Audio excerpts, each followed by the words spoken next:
Rana homemade কিচেনে আপনাদের স্বাগত জানাই। আজ আমি বানাবো সর্ষে বাটা দিয়ে পাবদা মাছের ঝাল। তার জন্য আমি এখানে পাবদা মাছগুলোকে ভালো করে কেটে নিয়েছি আর নুন মাখিয়েও রেখেছি। এবার ওর মধ্যে হলুদ মাখিয়ে নেব।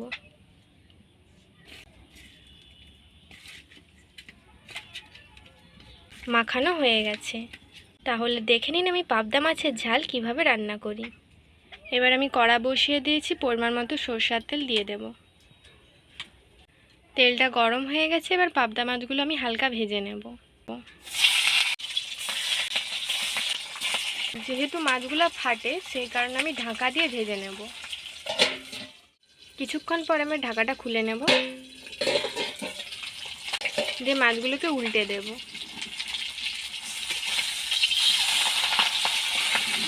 দিয়ে আবার ঢাকা দিয়ে দেব। আবার কিছুক্ষণ পর আমি ঢাকাটা খুলে নেব। মাছগুলো ভাজা হয়ে গেছে, এবার আমি তুলে নেব। এবার এইভাবে আমি সবগুলো ভেজে নেব। সবগুলো মাছ ভাজা হয়ে গেছে।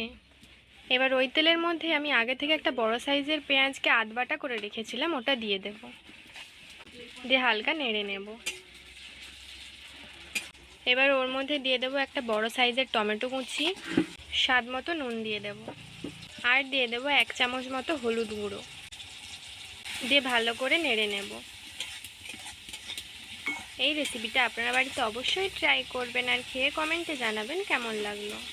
ভালো করে নেড়ে নিয়েছি, আর আমি আগে থেকেই 2 চামচ মতো সাদা সর্ষে আর 1 চামচ ছোট চামচের জিরেকে পেস্ট করে রেখেছিলাম, ওটা দিয়ে দেব। দিয়ে ভালো করে কষিয়ে নেব। হালকা কষিয়ে নিয়েছি, এবার জল দিয়ে দেব। এবার ওর মধ্যে স্বাদ মতো চিনি দিয়ে দেব, আর দিয়ে দেব ধনেপাতা কুচি, আর 2টো কাঁচা লঙ্কাকে আমি চিড়ে রেখেছিলাম, ওটা দিয়ে দেব। যেহেতু আমি কাঁচা লঙ্কা দিয়েছি সেই কারণে আমি গুঁড়ো লঙ্কা ব্যবহার করিনি। আপনারা যদি কাঁচা লঙ্কা না দিয়ে থাকেন তাহলে গুঁড়ো লঙ্কা ব্যবহার করতে পারেন। এবার ওর মধ্যে ভেজে রাখা মাছগুলো আমি দিয়ে দেব।